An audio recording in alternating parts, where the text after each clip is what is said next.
Hello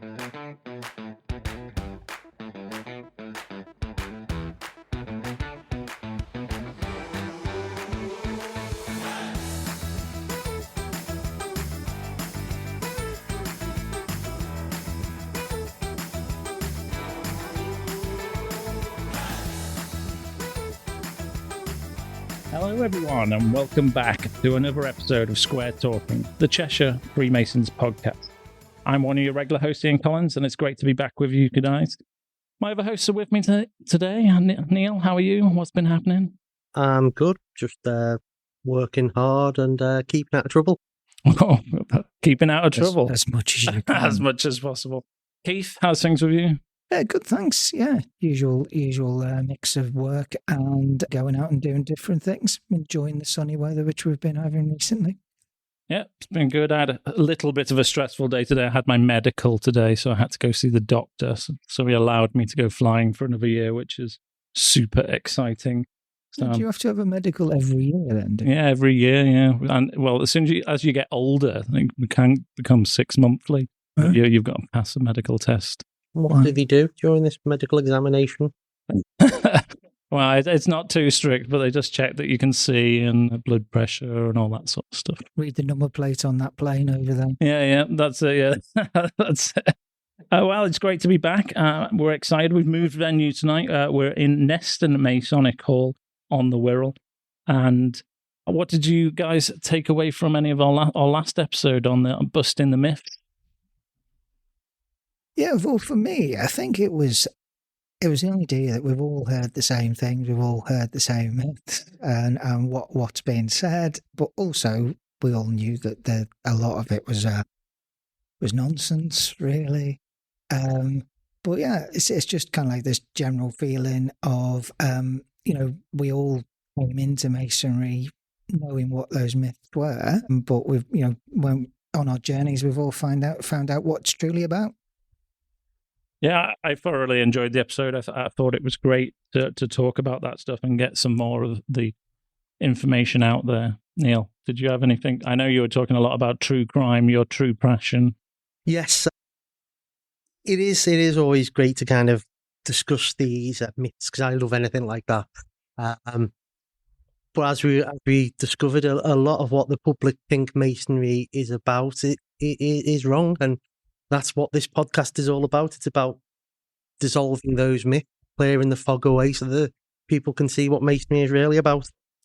Yeah, so on that sort of note, on tonight's episode, or today's episode, we're going to be talking about the initiation, which is the unforgettable first step into Freemasonry, and everyone has been through the initiation. And Neil, Keith, do you have any thoughts on your initiation? I remember mine fairly well. It was a very confusing evening, but yeah, do you guys have any thoughts on your own? Yeah, I mean, when you say it's a confusing evening, it certainly is. I remember sitting there watching people walk past me, going into the lodge room, and I was left sitting outside, and then having a bit of a chat with the Tyler before going in. And I think the thing that you need to do to really experience your initiation is to watch somebody else going through one when you sit on the sidelines and watch what's actually happened, because otherwise it just goes past in a bit of a blur. It is a bit of a blur, and the Tyler, for all the you guys who are not Masons, that's the guy that stands outside the door of the lodge and gets everyone ready for the initiation. That's his main role in the evening. Neil, do you have any recollections of your evening? Like Keith said, just how fast and a blur it was, but how certain moments when certain things happen and how kind of you have a moment where you almost take a step back and like, wow, this is fantastic, because it is a unique experience, your initiation. I don't think there's anything like it that you would ever go through, and there are moments in it where you really are like, ooh.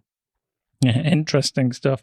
Well, it's great tonight that we're joined by two fairly newly initiated brothers, Brother Michael and Lewis Fitzgerald. They've joined us tonight to talk about their initiation and tell us what their thoughts were, as it's fairly fresh in their memories. Mike, do you want to introduce yourself and tell us a little bit about yourself? My name is Mike Lowe. I'm part of Bedminster Lodge 7846.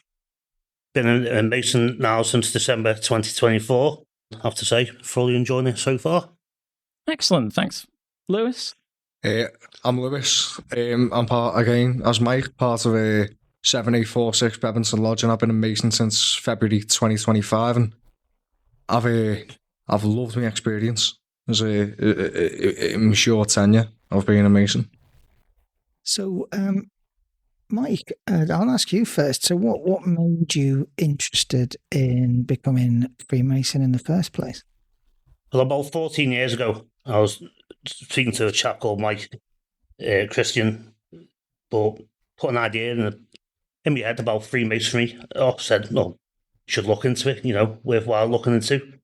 Roll on a number of years past, and a good friend of mine on a CPC course, Worshipful Brother Craig Lambert, pinned me down and said, look, you need to become a Mason. And then I said to him, I will. By the end of 2024, I'll be a Mason. Let's see how work and life happens. And so be it. December 2024, there we go. And what about you, Lewis? It really started with my dad, my biological dad, being a member at Neston Masonic Hall in one of the lodges in here, and that really it was always stuck in my mind since I was young. But I really think my interest peaked again when we were in work, and somebody mentioned it, and I was like, wow, my dad was one, So I thought, you hear X, Y, and Z story about it. I thought, like, why don't I ever go with this myself? And so I applied online, and obviously got me initiation in February, and it's been plain sailing ever since. It's been good. So, how long was it? Were you considering it before you actually put your application form in online? I was considering it for a couple of months or so, and I thought I might as well just take a shot in the dark, because you miss 100% of the shots you don't take. So I thought, after a bit of thinking, I thought, yeah, go on, I'll apply for it. Like, and I found the process quite easy. To be fair, it was good. And because we were talking on a previous podcast, and we were saying that people don't realise that you can apply online now. They always seem to think that it's still the whole tap on a shoulder thing, but it doesn't necessarily have to be like that. You can just fill in the form. Yeah, online. Exactly. And to some extent, I thought that as well. But I was like, I might as well do a little bit of luck and have a little bit of research, because you can't really go into something like this misinformed. And so, as I say, I happened to have a bit of a look, and I thought, go on, I'll see what goes down from here. Obviously, got a call back, and I was allowed in.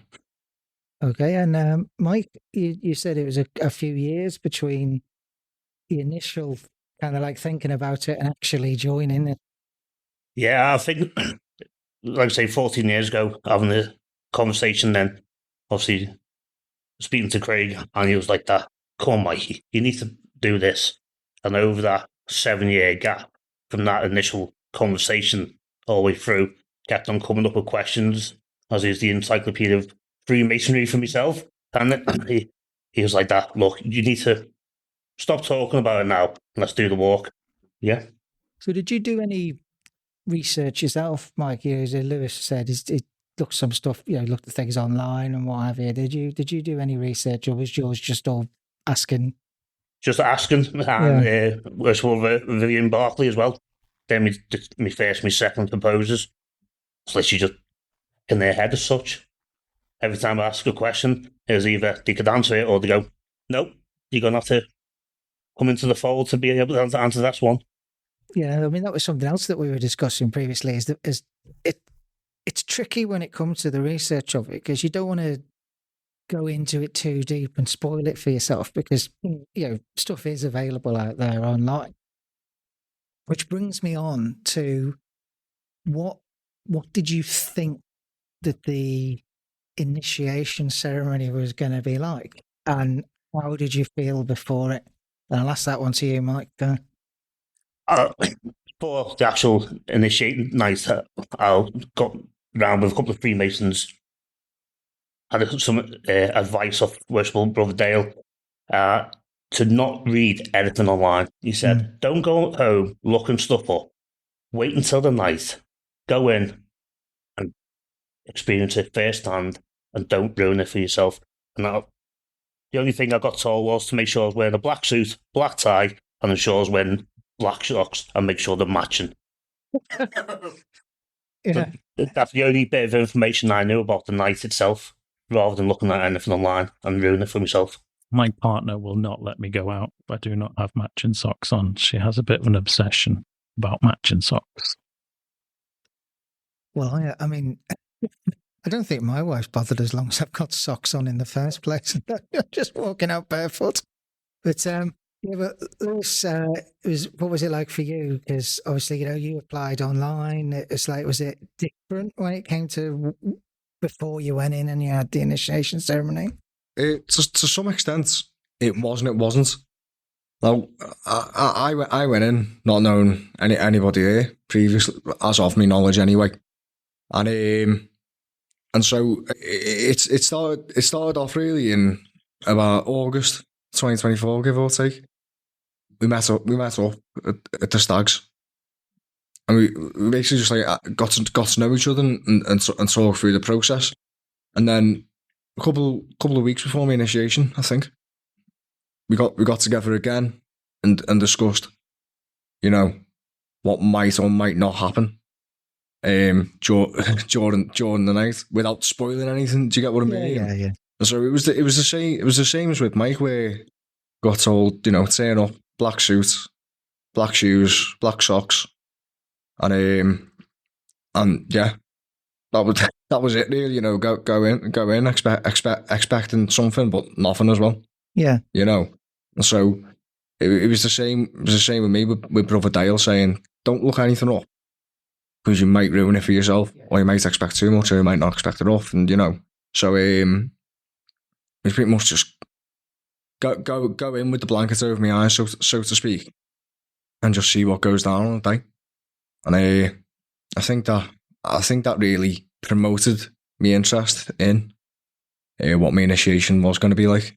I think that's kind of like a story that's across all of us, that when we went in for our initiation, we hadn't done too much research so as not to spoil it, and what it actually consisted of was a bit of a surprise, actually. And I think personally that does add to the enjoyment of it. Yeah. So I'll pass over to Neil. Let's talk about the actual big night itself. So you've arrived at the lodge, you've got your matching black socks on. Without revealing any details, we don't want any spoilers here because there's going to be people listening who haven't been through the initiation. So without the spoilers, how would you describe your experience of being initiated? Nerve-wracking, but come to the end of it, I was full of questions, and I was like, why was this? Why was that? Why was this? I was just overwhelmed emotionally because it was a massive step, but also very happy as well. Especially at the end of sitting at the festive board with everyone around, I was like, I was like in cloud nine, so to speak, and that's the best way I can explain. And what about you, Lewis? I think for me, I'm still probably reeling from it. As I say, going in expecting nothing but everything at the same time. You get what I mean? It was it definitely increased my enjoyment of the night. I went in and I was like, wow, what's going on here? And then I left the night, wow, what's going on here? Do you know what I mean? And I think it really, going through the ceremony, it's almost like a window. Do you get what I mean? And like you're looking through, and you kind of know what's going on, but you kind of don't know what's going on. And as with Mike, it just leaves you with 1,000 questions, and I think 500 of them are different ways to say what's going on here. Yeah. You know what I mean? Yeah. And I think it's definitely something that can be promoted as you see more and more initiations, and as you go through the stages of Freemasonry.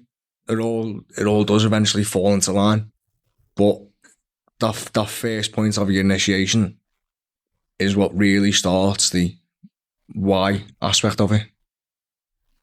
Was there any moments of the initiation that stood out for either of you emotionally? I feel like it was almost like it's quite hard to describe the sensation, really. It was euphoric to some extent, but it was also a sense of questioning as well. You know, of, as I said previously, why does this happen? Why do we do this?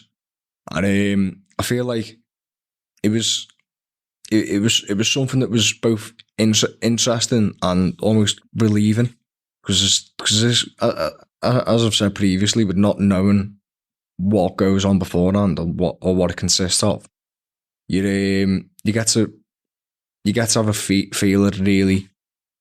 You know, it eases that tension off your shoulders, if you get what I mean. But then also adds another one where it's like, okay, so what goes next from now? And starts it, and you can allow things to fall into place. Do you get me? What about you, Mike? For me, it was actually being initiated by Westward Craig Lambert, who's obviously just said is my close friend. And it was at the moment when he turned around and called me Brother Low, that proper pulled me heartstrings. It was something I wanted to do for a long time, and to be doing it by someone as a close friend. I know there's listeners out there who've got, initiated by the father and the son. That for me, that was a big step, and it did pull on the heartstrings. And he did take the mick out of me later on. That's true friends do.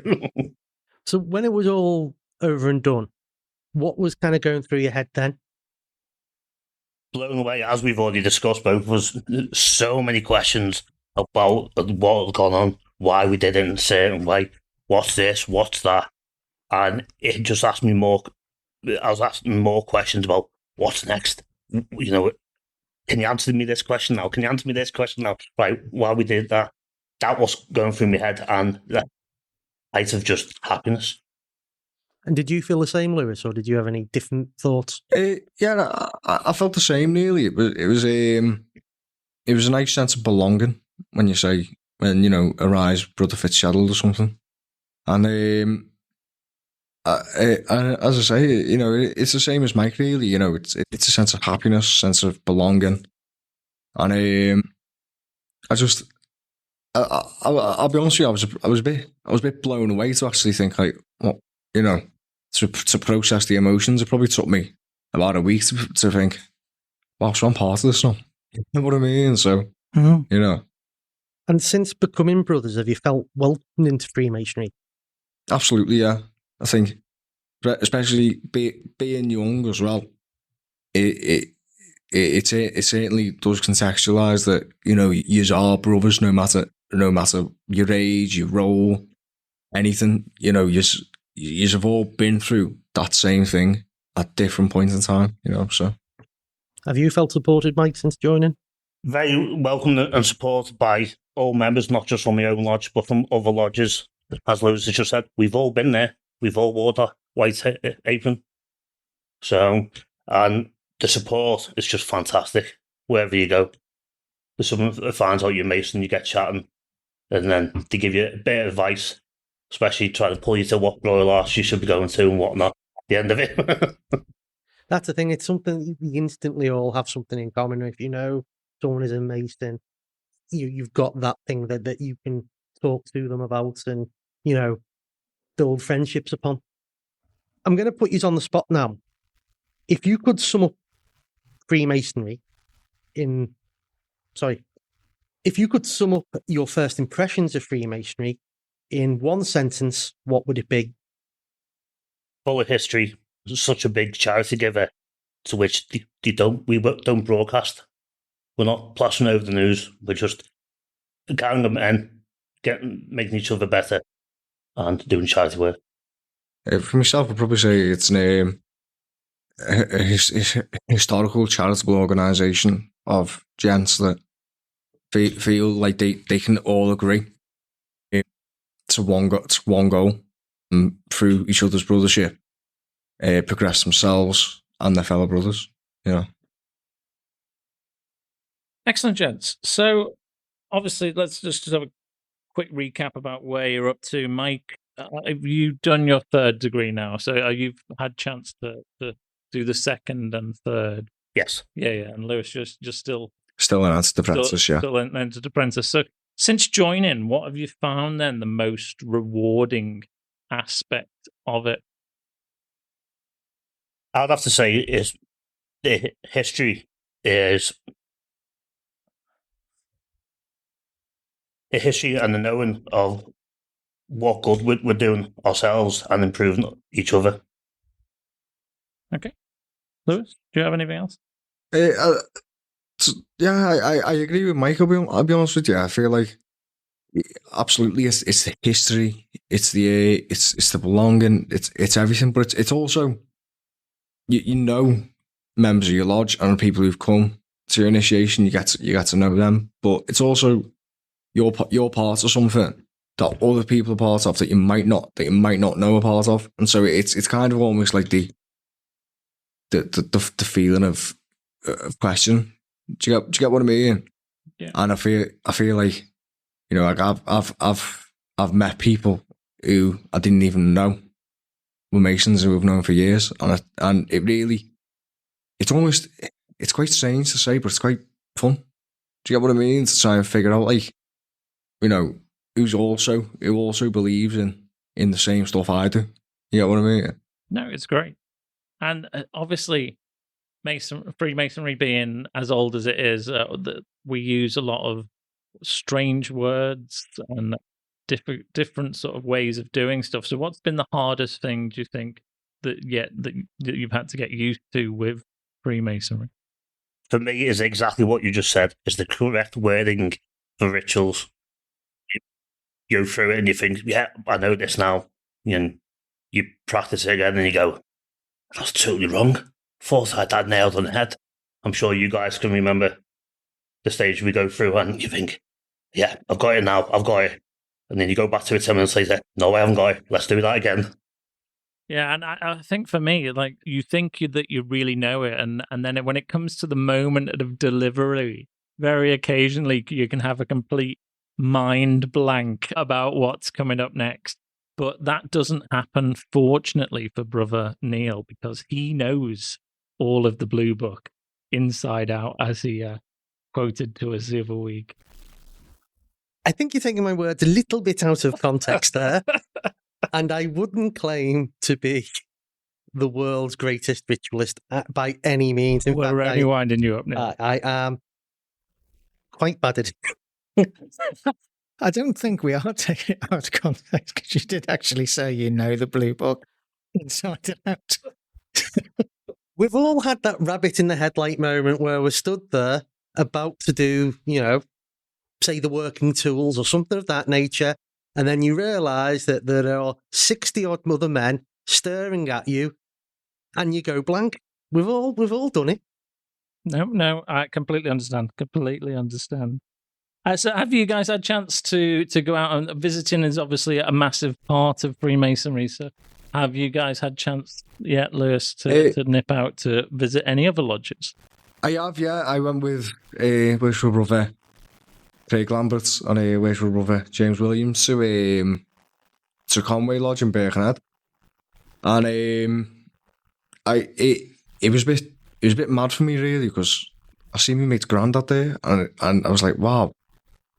It kind of sent me a bit west, to be honest with you. Like, Christ, what's going on here then? And I was sat there. I'd just been initiated, and we were going through all these ceremonies and rituals, and I'm still questioning what the hell was going on for my initiation. Never mind what goes on in another lodge. And so, my mind went blank without even being in the position to say anything. You know what I mean? I was like, what's going on? You know what I mean? For me, I've been very lucky to go through my second and third degree here and estimate on call with Cheshire Cornerstone Lodge 4369. So how did you find actually having some of the ceremonies at a different lodge to your mother lodge? Obviously, the setup inside is the same, but different faces, you like that. Your nerves hit the highest peak again. Still going back to me first, and you think, oh no, can I do this? I'm going to do this. Do I know that? Do I know this? But no, again, the same advice from everyone. We've all been through it. Just enjoy the moment. No, that's it. And although there is 7,000 lodges in the UK, we all do the same things, but or maybe a little bit different, because each lodge has its own slight quirks and adaptations to some of the rituals, and they do things very slightly different. But that's what makes Freemasonry unique. And I think what's really nice tonight is that one of you is a sponsored candidate and one of you is an unsponsored candidate. So Mike, you being the sponsored candidate, can you talk to us about how that impacted your journey? Did you feel any additional pressures or expectations from your friends, as opposed to Lewis, who was coming in here a little bit blind? I'm going to say my journey was very pleasant. Obviously, my sponsor, I spoke with Craig Lamberts, and second, Vivian Barkley, inundated questions off me all the time. I was able to lean on him on, when my nerves were coming to the highest peak a couple of hours before, texting Craig, I'm nervous about this, what can I do? But the coffee mornings and the odd beer meet-up, as Lewis mentioned before, with the other lodge members, including yourself, before joining, was so helpful to lower my nerves as the first night, because obviously I recognise him. Okay, just look at them and that type of thing as you're going through. Yeah, no, that's excellent. And one of my roles outside of doing podcast land is that I'm the membership officer for Beblington Lodge. And for those who aren't aware of what a membership officer is it's my job to help smooth that transition process into bringing new candidates into the lodge. And I'm one of those candidates, was yourself, Lewis. So I was obviously made contact with you and started some of the questioning and answering some of them questions for you and bringing you to some of the social meets. And so how did you feel about your journey in through the unsponsored route? Obviously, you filled in the form online and that got passed to myself. And then we had chats and stuff. So just want to describe any of it, what your thoughts are on that journey itself. It was initially quite nerve-wracking, really. We go into these beer meets and just meeting an array of new faces, especially on the first one. Feeling like, okay, right, I've got to try and try and get to know these people, get to know them, because I still didn't know anything about the process of Masonry at this time. And I can't say I still do, really, but I've got a little bit of better understanding, and I really felt that it was from the get go, it was a very welcoming process. You don't feel like an outsider as an outsider, and so I felt it was a very smooth process. It was a very well rehearsed process almost, and I think it was a fabulous route to go down myself as an unsponsored candidate, and really getting to know the lodge as at face value. So, from my point of view, with the initiation ceremony and with Neil being not just my brother in life, but also in Freemasonry, that before he had his initiation ceremony, he was asking me lots of questions about what's it involved and things like that. And basically, I just kept silent because it was, for me, the enjoyment was watching the look on his face while he was going through the initiation ceremony.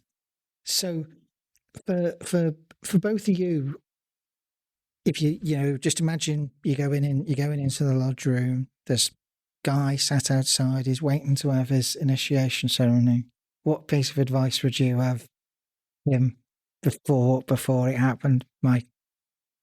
Every Freemason has been where you are today. Go forth, enjoy every moment of it, become a Freemason, and don't read anything online because it's more likely false. What about you, Lewis? For myself, I'd say, don't worry. We've all been there.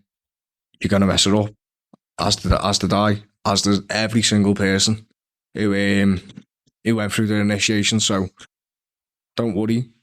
It won't take you too long, and you can sit down and try and absorb as much as you can afterwards. You get what I mean? Just let it happen through the process. So is there anything, because we're saying don't look things up, you'll spoil it for yourself, but is there anything that you kind of wish that you had have known before you had the initiation ceremony?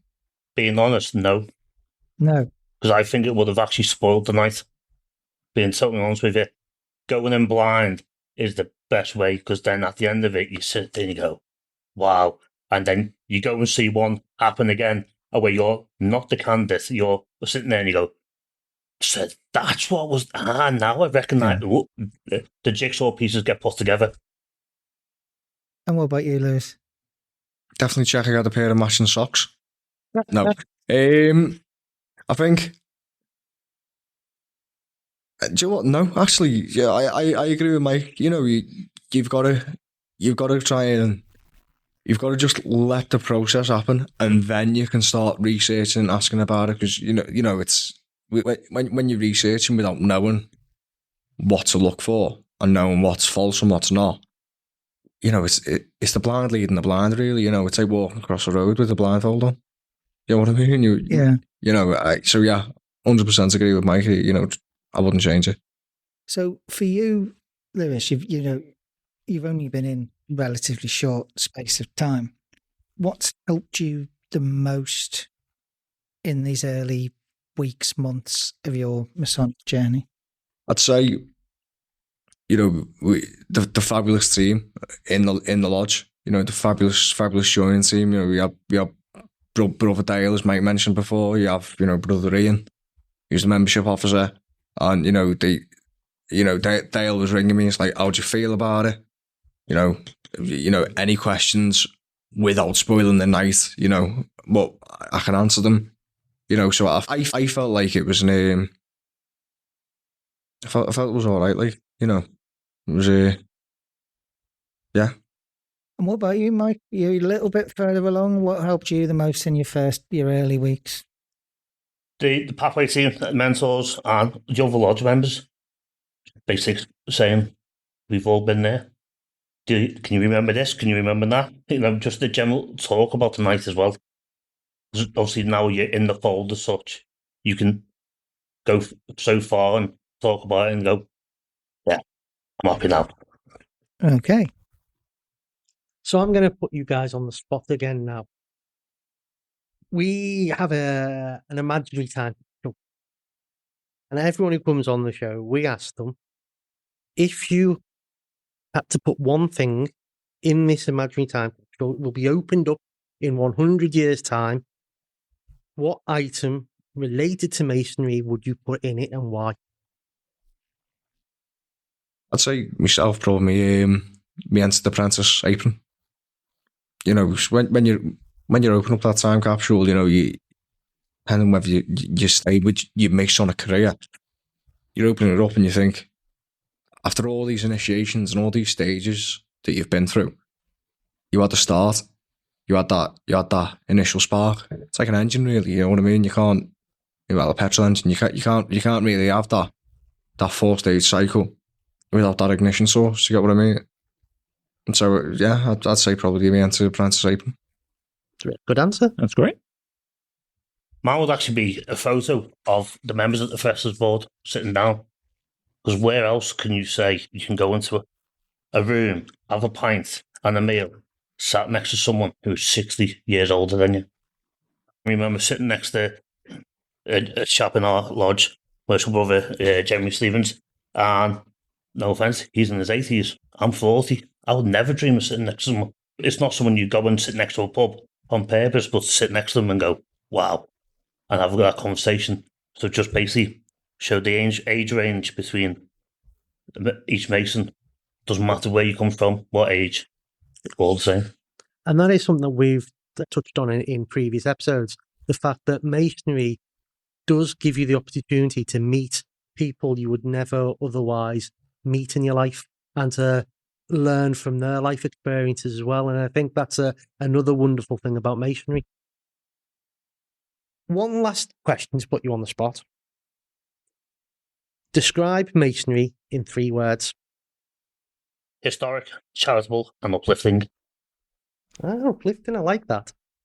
Could be your third word. You're not stealing it. Lewis? Probably brotherhood, charity, and history.